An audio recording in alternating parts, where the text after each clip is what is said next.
Bienvenidos a nuestros espectadores al podcast patrocinado por el Laboratorio de Comunicación de la Universidad de la Frontera. Yo soy Yaritza Molina, estudiante de la carrera de Pedagogía en Castellano de primer año, y hoy hablaremos sobre la educación respetuosa, conversaciones ante el bullying junto con mis compañeras. Hola, mi nombre es Fabiola Emilipil, también soy estudiante de primer año en la carrera de Pedagogía en Castellano de la Universidad de la Frontera. Hola, mi nombre es Kiara Pinto, también estoy estudiando Pedagogía en Castellano y Comunicación en la Universidad de la Frontera, también en mi primer año. Ya. Hay un tema que nos convoca aquí y es el bullying. Por lo que hemos sabido, nosotros hemos tenido experiencias muy similares en nuestra vida. Y siento que podríamos hablar un poco de eso. Por ejemplo, Fabi, ¿qué nos podrías decir tú? Bueno, acerca del bullying, no sé si existe realmente un concepto, o sea, una definición completa que abarque lo que es el bullying como lo que vive la víctima, lo que vive el entorno de la víctima o de quien está ejerciendo esta violencia. Pero en mi caso no conocía como el concepto, pero sí lo viví durante mucho tiempo y fue algo normalizado en mi entorno, pero lo sufrí mucho desde bastante pequeña, desde el jardín hasta como cuarto, quinto básico, y ahí debo admitir que también hubo un intercambio de roles, o sea, pudo haber habido un intercambio de roles entre lo que es ser víctima y victimaria. Entonces creo que ahí fue como cuando me di cuenta de lo que estaba pasando, que era el bullying y lo que estaba afectando en mi vida. Entiendo.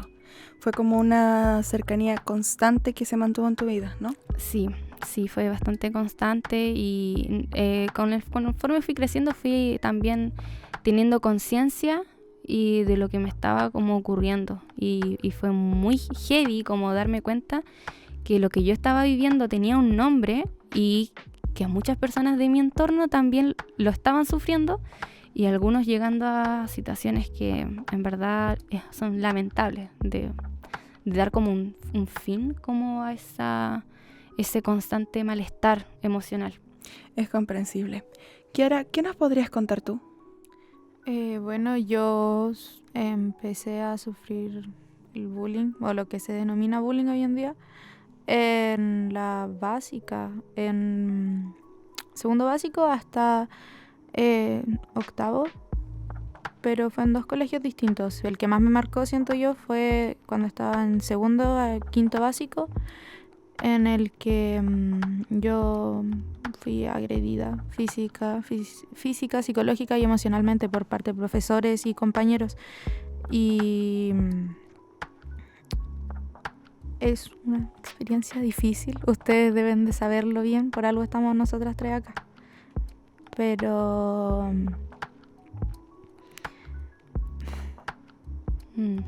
complicado. Pero es complicado. Es un tema difícil para mí por el hecho de que yo tengo toda mi infancia bloqueada. Yo de las cosas que me recuerdo son por fotos que veo. Es algo que yo tuve que reconocer ahora de grande. Porque yo fotos de cuando era niña, de cuando salía con mis papás y álbumes de fotos que a mi mamá le gustan. Pero yo cuando quiero recordar algo solamente recuerdo la foto, el momento de la foto. Yo no recuerdo qué pasó antes, qué pasó después. Lo otro, mi mamá me fue recordando lo que yo sufrí en la escuela, porque yo llegaba con moretones, golpes y mucho de eso a mi casa. Y fue complicado porque los profesores sabían y nunca hicieron nada. Hasta lo avalaban. Puedo entenderte porque viví la misma experiencia que tú. Yo sufrí de bullying durante 8 años seguidos, desde los 8 años de edad hasta los 15 años. Fue yo siempre me tuve que cambiar de colegio, más que nada porque yo entré tarde al colegio. Cuando yo tuve que entrar a los 7 años y obviamente era más grande que la mayoría de los niños que están en mi entorno. Entonces eso generaba burlas, obviamente. Pero más atraía la atención de personas mayores. ¿Por qué? porque el que más me marcó fue el que viví en un colegio. No voy a decir nombres, obviamente, pero el tema es que en este colegio habían niñas de séptimo que se encargaban de molestarme cuando yo estaba en tercero básico. Entonces fue como igual heavy porque yo era una niña que no entendía el significado de lo que me estaba pasando. De lo que te estaban haciendo. No Sí, entendías no- por qué te lo no- hacían. No entendía. Y lo peor es que lo disfrazaban con amistad. Porque me decían, vamos a ser tu amiga si tú haces esto. Y claro, cuando uno le dice eso a un niño, lo entusiasma y obviamente va a ceder a cualquier cosa que tú le des. Iban desde cosas pequeñas, como por ejemplo esconderme la mochila o no sé, simplemente tirar tallas como al aire, pero después fue como escalando al hecho de que cada mañana que yo llegaba al colegio me recibían, en ese tiempo era muy popular, Morandé con compañía, entonces me recibían con la canción de la Guatona Candy. Decían, ahí llegó la Guatona Candy. Y entonces yo tenía que agachar la cabeza nomás y quedarme sola. Normalmente generé una especie de, ¿cómo decirlo? Me aislé de mi propio género, porque era mi propio género el que me atacaba. Y me empecé a juntar más con hombres porque me sentía más segura. Y se encargaban de defenderme, de hecho. Y bueno, las cosas escalaban desde ese nivel, desde empezar a recibirme con ese tipo de canciones, a perseguirme horas enteras en los recreos, a quitarme mi almuerzo, a empujarme, a encerrarme en el baño, a tirarme del cabello. Yo tenía que esconderme para poder estar tranquila un rato sin que me molesten. De hecho, recuerdo que el colegio era grande y uno de mis escondites favoritos era la biblioteca o la sala de artes. Eran como los únicos lugares donde no me podían encontrar. Y tampoco tenía el valor de decir lo que pasaba porque ni yo misma sabía qué me pasaba. Yo decía, está bien, debe ser lo que hacen los amigos. Pero poco a poco fui generando un miedo irracional a querer ir a clase.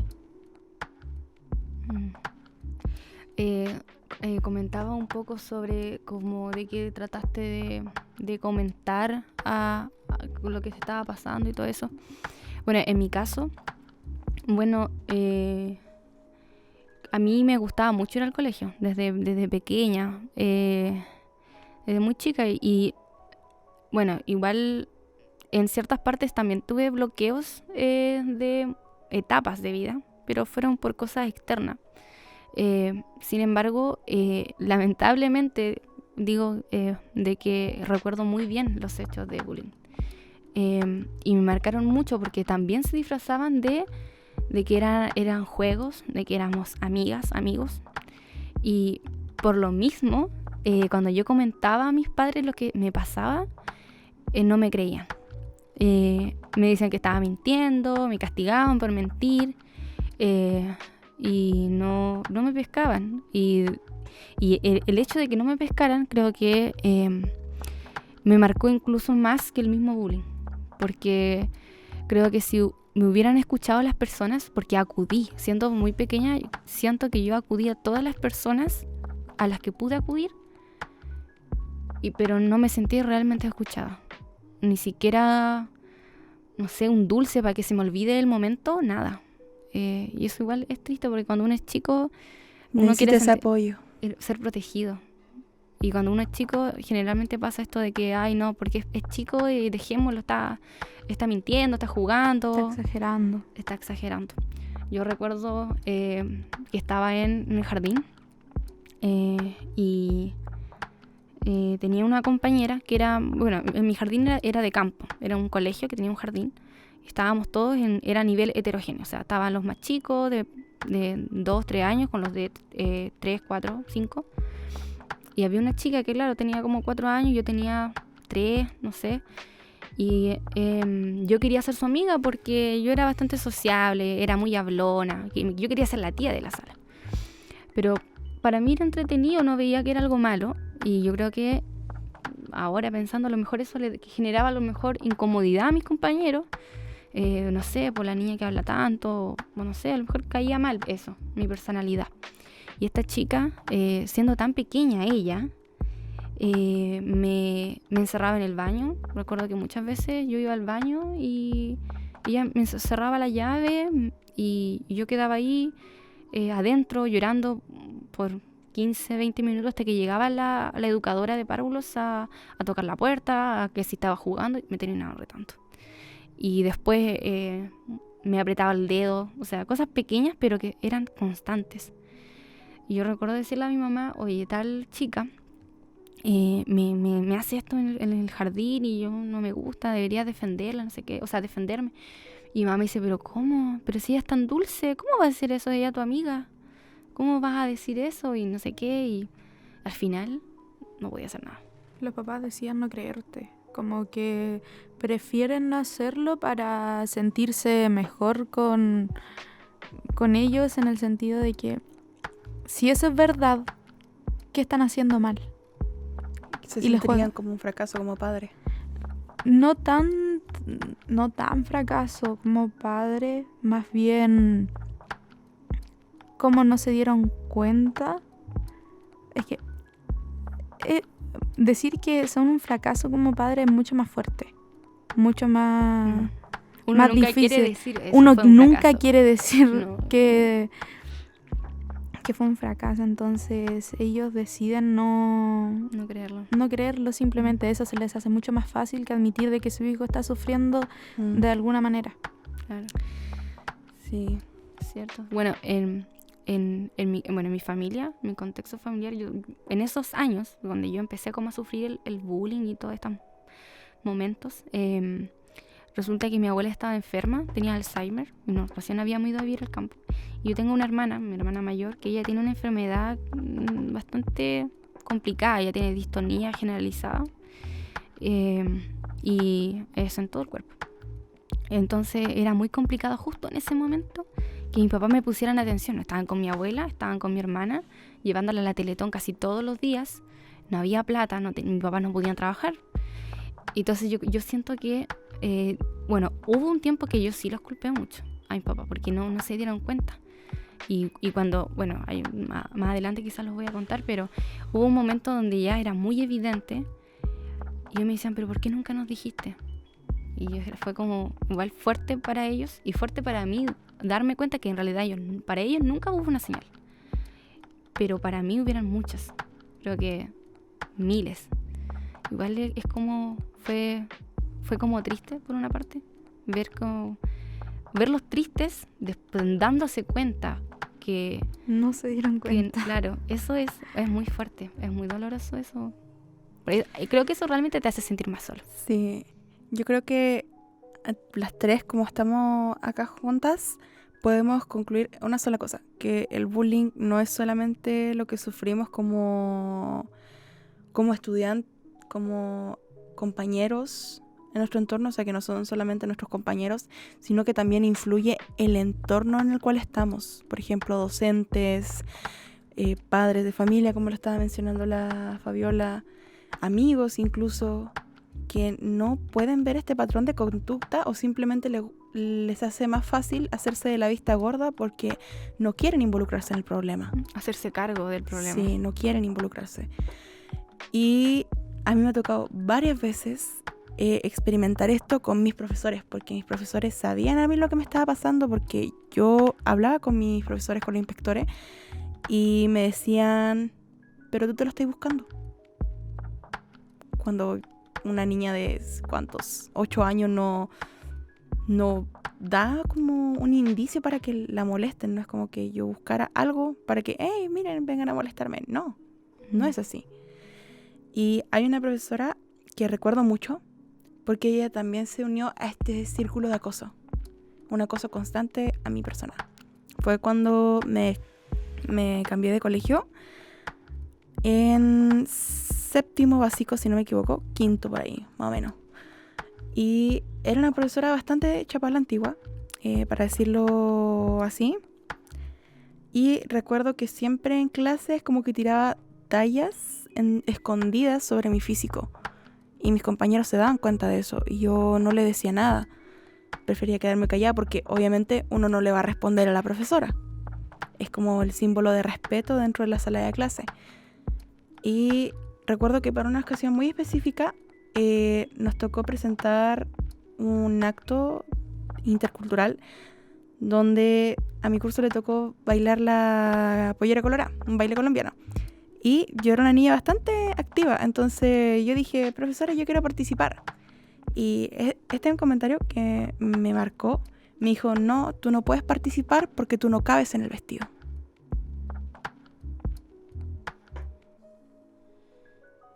Es fuerte que un profesor te lo diga así, más si tus compañeros de por sí ya te están molestando continuamente, que un profesor haga lo mismo es como decirle a tus compañeros sigan molestándola, porque les da a entender de que ellos lo avalan. Y entonces obviamente los niños van a decir, si la profesora lo hace, ¿por qué nosotros no?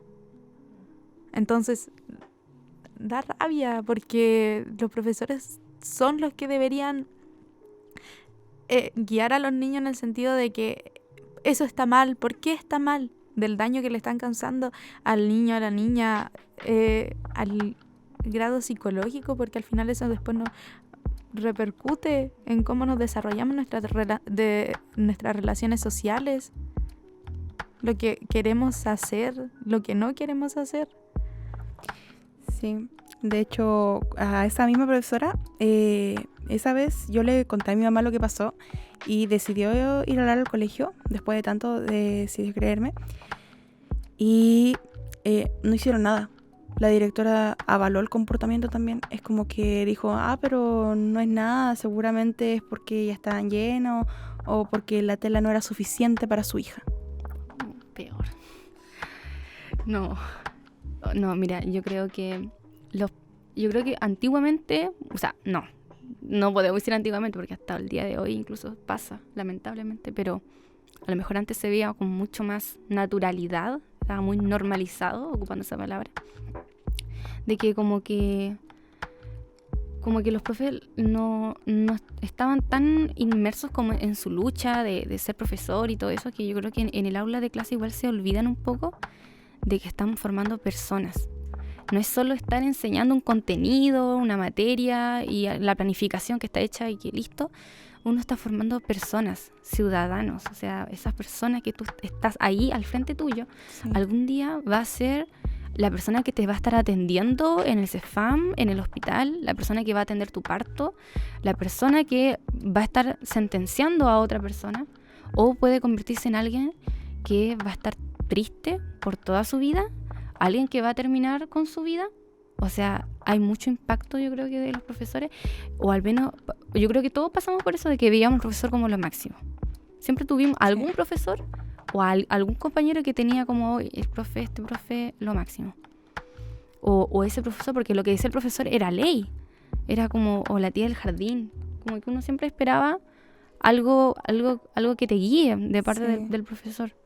Es que eso se supone, porque se supone que el profesor dentro de la sala de clase es una guía, es alguien que te encamina al duro y complicado viaje a convertirte finalmente en una persona, y que un profesor se descarrile, por así decirlo, y influye de manera negativa en sus estudiantes, aunque sea con un solo comentario, eso le va a influir a esa persona durante toda su vida, porque yo ahora voy a cumplir 20 años y aún no me olvido de lo que dijo esa profesora. Y eso simplifica el impacto que las palabras tienen. Sí, no, sin duda yo creo que es algo que debe como hablarse, el tema del rol que tiene el docente dentro del aula y dentro de la vida del estudiante también. Porque uno nunca se olvida de esa cosa, y cuando uno, incluso olvidándose como pasó como en tu caso, Kiara, creo que igual en el día a día está presente. Y como que es una mochila que se tiene que cargar producto de algo que pudo haberse arreglado en el momento. Solamente con usar el poder que tenemos como que, hoy en día nosotros ya prácticamente ya somos docentes de formación, y ya tenemos un poder inmenso. Y si solo se ocupara bien, en vez de, no sé, estar apurados para salir a la hora de colación o pasar luego la materia, darse un tiempito más para hablar con el estudiante de lo que le está pasando a veces. A veces el estudiante no solo es materia, hay cosas que pasan en la casa con los compañeros y todo eso influye en el cómo aprenden. Si el estudiante está triste, obviamente no va a poder hacer la tarea. Porque muchas veces yo escuché docentes que me decían, pero si estás triste, eso no es mi problema, igual tienes que hacer la tarea. Eso es verdad. Yo estoy pasando por cosas, igual vengo a hacer la clase. Porque es lo que uno tiene que hacer, porque nadie te va a ayudar. Pero no debería de ser así. No sé.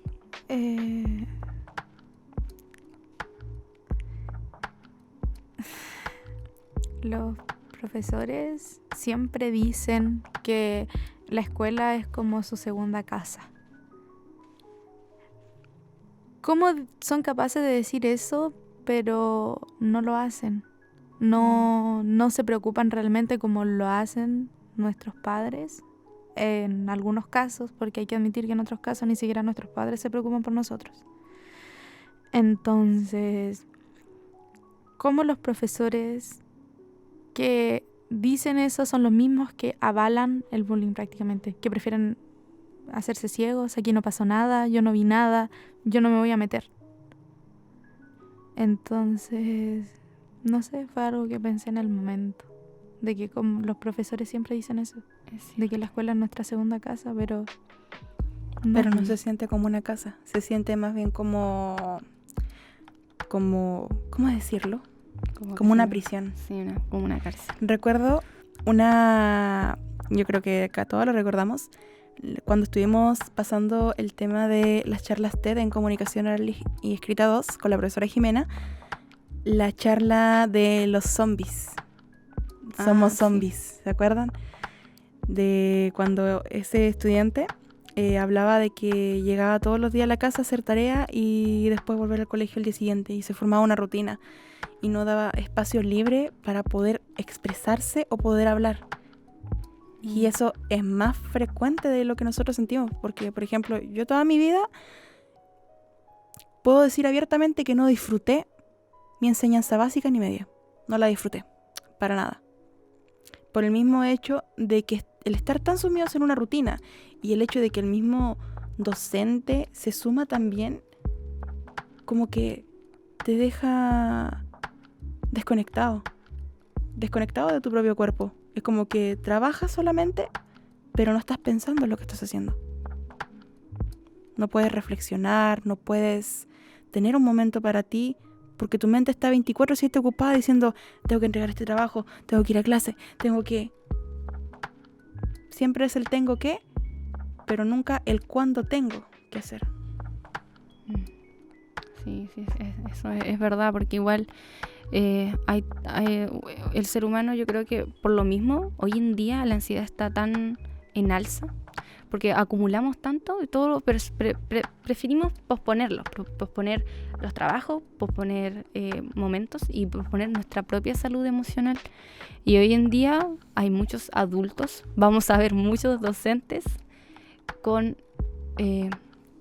traumas, con penas, con cargas y también con mucha responsabilidad en nuestras manos de no repetir el mismo patrón. Porque si no, o sea, yo pienso como en mi etapa de vida escolar y en cómo van a ser la de mis estudiantes. Yo quisiera que mis estudiantes me conocieran como la profesora que se preocupa de que todo esté cómodo en el aula y que más allá de si se pudo lograr hoy aprender esto, bueno, se podrá lograr aprender mañana, pero que fue un buen día y que nadie lo hizo mal. Porque igual eso te afecta. O sea, el hecho de que más encima te están molestando tus compañeros, en tu casa a veces no te prestan la atención suficiente y además estando como este sentimiento de ser como un fracaso, como siendo niño, siendo un chico, siendo una persona que necesita aprender. O sea, no nacemos sabiendo todo, tampoco gestionando nuestras propias emociones. Necesitamos de otros que nos ayuden a eso. Igual por ejemplo, bueno, en mi caso, hubo un episodio que como que logró hacer como el quiebre en la etapa del bullying, por decirlo así. Una especie de quiebre o hubo un espacio vacío en realidad. Que fue cuando yo estaba como en segundo básico. Esta misma compañera que me molestaba siempre me agredió físicamente. Resulta que fue una agresión muy como disfrazada de un accidente, pero fue muy intencional. Resulta que estábamos jugando voleibol en educación física, o los quemados, no recuerdo bien lo que estábamos jugando, pero esta compañera llega y me tira la pelota de voleibol, me la tira en toda la cara así, y me llega y me impacta en mi oído derecho. Y yo recuerdo que me caí y sentí como un pitido así, muy fuerte. Me acuerdo que ya no recordé nada más. De ahí desperté, estaba como en la sala de la directora y él me tenía, porque yo siempre me enfermaba, porque, no sé, los nervios, yo creo, siempre estaba enferma. Entonces me dijeron como, ya, otra vez está aquí, vamos a esperar que se le pase, y va a la sala. Entonces ya, la profesora me dijo, Fabiola, ¿qué te pasó? De nuevo estás aquí. Y dije, sí, es que tal compañera me tiró la pelota. Y me dijo, ay, pero seguramente fue sin querer queriendo y no sé qué. Y como ya se me había pasado como todo el dolor que sentía, entonces no me di cuenta que algo había pasado en mi oído. Y ya luego en la tarde, una compañera, que era mi única amiga, porque todos los demás siempre estaban como molestándome por mi físico, por cosas, entonces no hablaba con nadie, solamente con mi compañera. Y ella me quiere contar un secreto. Y ella me dice, Fabi, ven, y me quiere contar el secreto, y aquí. Y yo no escucho nada. Y como dije, ¡ay, qué raro! Y como que yo le decía, sí, ya, no, nada más. Llego a mi casa esa tarde y le digo, papá, ¿sabes qué? Tal chica me volvió a molestar y me pegó con una pelota. Y no escucho nada. Y mi papá decía, no, es que estás exagerando, te vamos a poner una hojita de matico, parece, no sé qué, y se te va a pasar mañana. Y listo. Y decía, no, pero es que me duele, a lo mejor quedé sorda, a lo mejor voy a quedar así para siempre, y alará casi todo. Y no, me dijeron, sí, ya va a pasar. Y yo le dije, pero vayan a hablar con la profesora tanto, ella vio todo y no, me dijeron, no, es que no podemos porque tu hermana y no sé qué, y la abuela, y con qué dejamos, y con qué la dejamos, no podemos ir. Pasó el tiempo y nunca más volví a insistir porque yo ya sabía que obviamente insistiendo no iba a lograr nada. Y me acuerdo que en ese tiempo estaban haciendo como un operativo médico. Y yo le dije a una profesora, yo quiero ir a ese operativo. Yo tenía como ya, yo estaba como en tercero básico ya, después de tiempo. Quiero ir a ese operativo porque quiero saber qué pasó con mi oído. Y me dicen, no, es que necesitamos la autorización de tus papás. Si no, no puedes ir. Yo llevo el papelón de mis papás. Me dicen, no, es que no podemos porque tienes que ir con un adulto y yo no puedo ir. Tu mamá tampoco, tienes que ir con tu hermana. No se puede. Los pospusieron. Y luego, ya pasaron como 3 años. Yo ya estaba en séptimo. Ya. Llegó el momento. Me llevaron al operativo médico, me acuerdo que nos llevaron al IPE Chile, y ya, me hicieron como toda una tarde de estudio. Mi papá por fin pudo tener todo ese tiempo para mí, después de como 4 años, vieron mi oído y me dijeron, ya, lo que tú tienes es hipoacusia, tu oído medio se rompió, así que ya no hay nada más que hacer. No se puede reparar. Si tú hubieras venido hace 3 años atrás, cuando tu oído estaba desarrollándose, a lo mejor lo hubieran podido arreglar. Y no, creo que ahí mi papá recién dijo, ¡ay, no te puedo creer que siempre me dijiste la verdad! Y era como que, o sea, todo este tiempo tuve la razón, 4 años sin escuchar nada. Y tú no me creíste, entonces como que fue tan frustrante para ti al final de cuentas, porque tú contándole, tratando de confiarle lo que te había pasado y que no se hubieran dado el tiempo para ti. Y ni los profesores, o sea, siempre... ¿Los culpaste? ¿Sentiste que ellos tenían cierta responsabilidad después de enterarte tu diagnóstico médico? La verdad, sí. La verdad debo admitir que sí, mucho tiempo tuve un poco de resentimiento. Y me daba pena sentir el resentimiento. Tenía culpa también. porque por una parte quería entenderlos que el contexto familiar era difícil, pero No justificaba el hecho de que te Claro. descuidaran tanto. entonces yo, después ya de mucho tiempo, como que ya más de grande, ya 17 años, 18, ya empecé como a ir a... Dije, ya voy a ir necesito ir a un psicólogo para descargarme con todo lo que tengo. Recién ahí como que pude darme cuenta que, pucha, en verdad, a lo mejor no iba a lograr superar todo eso sin perdonarlo. Igual es fuerte porque hasta el día de hoy debo admitir que si bien como que ya ellos ya se dan, ellos saben que yo sentía resentimiento, que ya los perdoné por eso, pero aún así no sienten la responsabilidad. Como decir, pero es porque ya es un tema bastante complicado porque me dicen es que nosotros también pasamos por cosas y no estamos traumados. La típica que te dicen los papás, pero... Ahí pasamos al tema de... Pasamos al tema de la crianza. Y eso es de por sí complicado. Pero así como tú tuviste un quiebre, aunque nos duele aceptar, no nos sirvió para poder ver el mundo de otra manera. Porque siento que las personas que no sufrieron lo que nosotros sufrimos, no ven el mundo de la manera en la cual nosotros lo vimos en su momento. Son cosas tan minuciosas y tan pequeñas que marcan una diferencia en la vida de la persona. Y pasando al otro tema, quería saber, Kiara, si tienes algún recuerdo de algún quiebre en el cual hayas roto con este ciclo de bullying en tu vida. Yo siento que hasta el día de hoy no he tenido ese quiebre. En el quiebre... A ver, ¿tú te refieres al quiebre en el que lo logré superar en parte? O sea, como que ya ¿Como un pasó, cierre? ya no Sí. va... ¿Un cierre? No. Yo hasta el día de hoy no tengo ese cierre porque hasta el día de hoy sigo viendo a las personas las cuales me hicieron pasar por eso. De las cuales... Es que aquí el tema es que varios tenían hermanos. Y esos hermanos me iban a pegar a mí. Porque yo en el jardín sí también sufrí, pero ahí fue como la distancia, porque fue en el jardín, porque yo vivía en Cañete, y cuando llegué a Traillén, a mi pueblo, en segundo básico, ahí empezó de nuevo, porque yo en el jardín lo corté ahí, porque mi papá, esa vez sí me creyeron, es que es complicado, porque yo...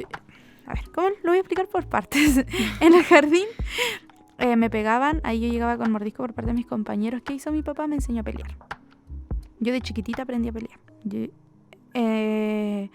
Pero no me gustaba porque... Recurrir a la violencia para solucionar el tema. No tan así, sino que no les encontraba una solución real golpeando a mis compañeros. Pero si era... golpeándolos era cuando paraban. Y eso me di cuenta en la básica, porque en la básica yo también me gustaba socializar, prácticamente era como un florerito, porque me gustaba estar en todo, me gustaba hacer cosas, porque yo era una niña hiperactiva. A mí me diagnosticaron hiperactividad y ansiedad a los 4, muy chica. Entonces yo tomaba pastillas para la hiperactividad y la ansiedad. Esas pastillas me fueron haciendo mal, dejé de tomarlas. Y como que ahí empezaron a verse más los brotes de hiperactividad en clases. Y igual la razón por la que no les quise al principio contarle a mis papás, porque igual fue en parte mi culpa, porque yo una parte de mí no les quería contar por los problemas que ellos tenían. Porque yo soy hija única, entonces yo veía a mis papás, ellos no estaban en todo el día en la casa. Que eso fue un factor que me perjudicó, porque mis papás no estaban en todo el día en la casa. Yo llegaba a la casa y mis papás no estaban. Llegaban como a las 8 de la noche. A veces yo llegaba a la casa y mi mamá ya estaba saliendo. Yo literalmente salía del colegio a las 4 y corría porque mi mamá se iba a las 4:30. Yo salía colectivo, al tiro, por favor, que tengo que hacer esto, que tengo que hacer esto otro. Le metía chamullo a los colectiveros y llegaba a la casa y a veces no llegaba. Y mi mamá ya se había ido.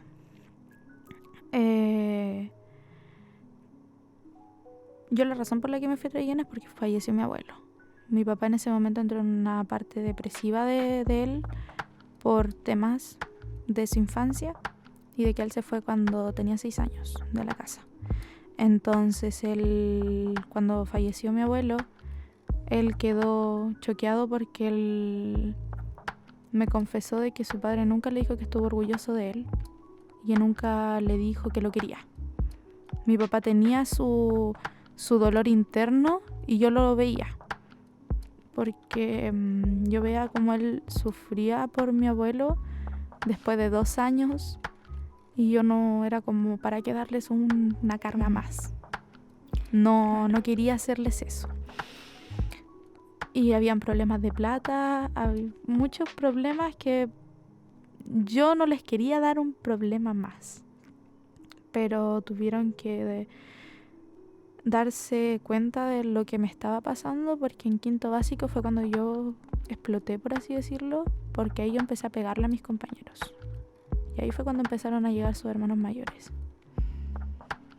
Y aquí también fue cuando una profesora, yo igual me escondía. Yo siempre estaba habían 3 patios. Patio techado, que en ese no entraba nadie, y ahí me escondía yo. Había como una profesora que siempre me dejaba pasar porque fue como una que sí me ayudó en el sentido de que ella entendía que yo quería estar sola, que prefería estar sola y que era mucho mejor. Allá llegaron 5 compañeras, yo dibujando, pintando en realidad porque era un cuaderno para pintar, y me llegaron a molestar, me empezaron a romper el cuaderno, yo lo traté de agarrar porque me lo había regalado mi papá. Y allá llega una tía y las para, la misma que me había dejado entrar. Les dice de que ya, váyanse de acá, déjenla tranquila. Y justo antes de eso yo ya estaba con esto, se me olvidó el nombre, condicional. Yo estaba condicionada en el colegio por las peleas. Y me dijeron de que para que pudiéramos cortar las peleas y todo, que cuando tuviera un problema, que cuando me estuvieran molestando, yo fuera a hablar. Fue lo que hice. Les conté todo lo que pasó. Llegó la niña llorando, diciendo de que yo las estaba molestando. Yo, una niña de 8 o 9 años, molestando a 5 niñas mayores, porque todas eran mucho más altas que yo. Que yo las empecé a molestar, que yo llegué de la nada, que las empecé a insultar, que las empecé a tirar del pelo, a pellizcar. Y yo no entiendo cómo esa profesora hasta el día de hoy no entiendo cómo le creyó. Porque yo no lloré y ahí me sentí culpable. Dije, puta, yo aquí tratando de hablarle bien, sin llorar, para no quedar atacada llorando. Y la otra llega como si nada, llorando. Así, ¿de dónde le salieron las lágrimas? No sé, no me interesa.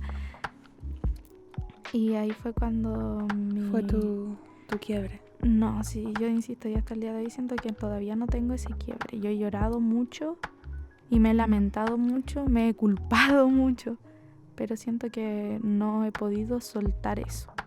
Como que todavía estás como viviendo el duelo, como de reconocer a veces, como Porque enfrentarlo. Sí, porque yo no tuve el tiempo de madurar. Yo maduré muy chica, siendo hija única, estando todo el día sola. Muy autónoma.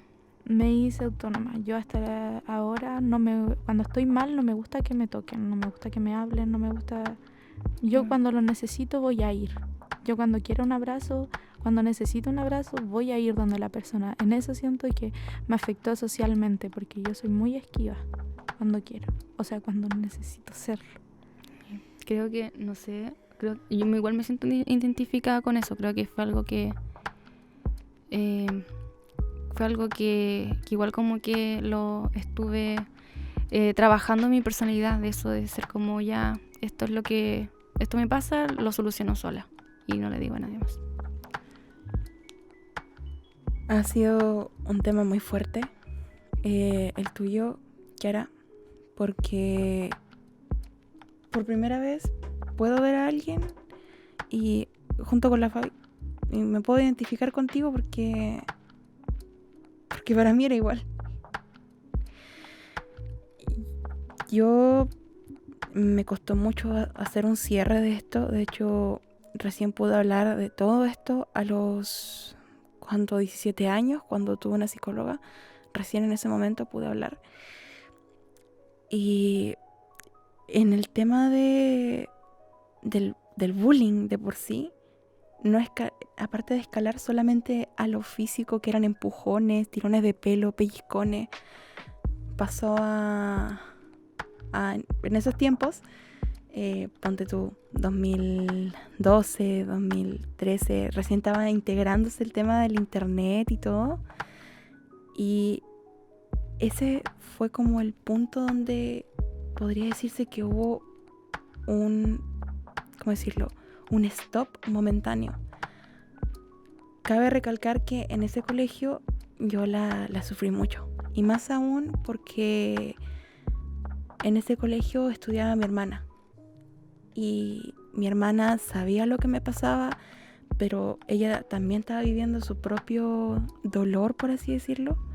Vivía su propio mundo cuando ella estaba en octavo y no podía ayudarme. Y yo quedé sola. Era una niña. Y bueno, las cosas escalaron al nivel de que en ese tiempo era muy popular Facebook. Era tendencia global crearse una cuenta de Facebook. Y un día, recuerdo muy bien ese día, fui al baño como de costumbre. Las niñas de séptimo se me acercaron y me encerraron en el baño mientras yo estaba haciendo obviamente mis necesidades.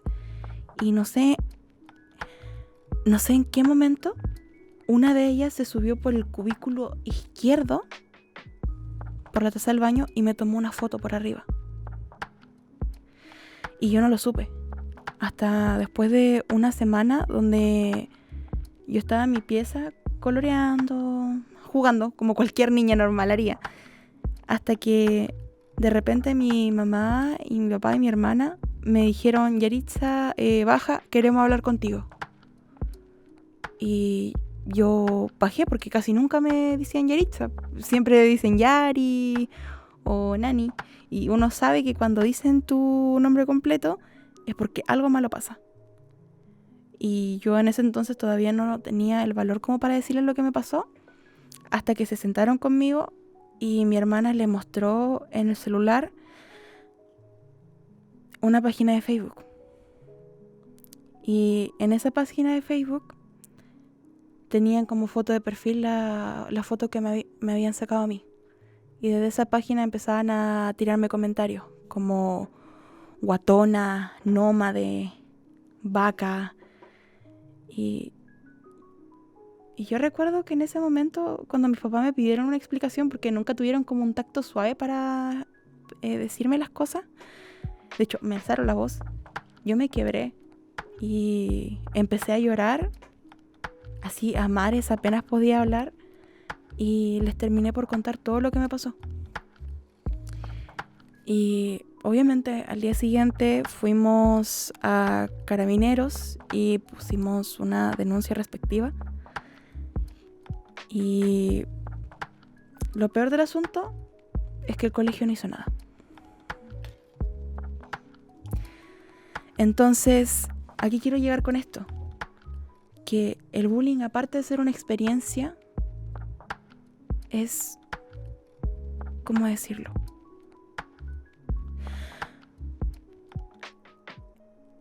Es algo que yo no le podría desear ni a mi peor enemigo. No solamente es el tacto físico. Ahora se puede extender a lo virtual, como hace poco habíamos aprendido en la clase de desarrollo de TICS sobre el ciberbullying, el grooming, el sexting. Y es muy, pero muy malo. Sí, bueno, en realidad, como para ir cerrando, creo que el tema del bullying es tan extenso y es tan profundo. No solo el tema, definiciones, es un tema muy, muy complicado. Y creo que es algo de lo que debemos hacernos cargo desde ya, no solo con un podcast, sino como hablando en el aula de clase con nuestros colegas, con nuestros docentes que nos están formando también. Que es un tema de urgencia, porque son personas que algún día van a estar sufriendo, padeciendo cosas y necesitamos darles respuestas y soluciones. Es como tenemos ese poder y esa responsabilidad como docentes de no solo entregar contenido, sino que también que el aula sea propicia para el aprendizaje. No solamente son nuestros alumnos que veremos en futuro, sino que también son amigos, hermanos o sobrinos. Nosotros somos docentes de formación, como retomando tu punto, Fabi, y yo quiero que ahora que pueden ver nuestro podcast, pueden ver nuestras experiencias, puedan reflexionar de que solamente una pequeña acción podría cambiar la vida de cualquiera. Bueno, y fue una charla bastante amena, fue liberadora, hubieron sentimientos encontrados. Sí. Y le damos las gracias a nuestros espectadores por escucharnos y tomarse el tiempo. Y los invitamos a eso, a reflexionar como personas y como docentes. Muchas gracias. Gracias. Gracias.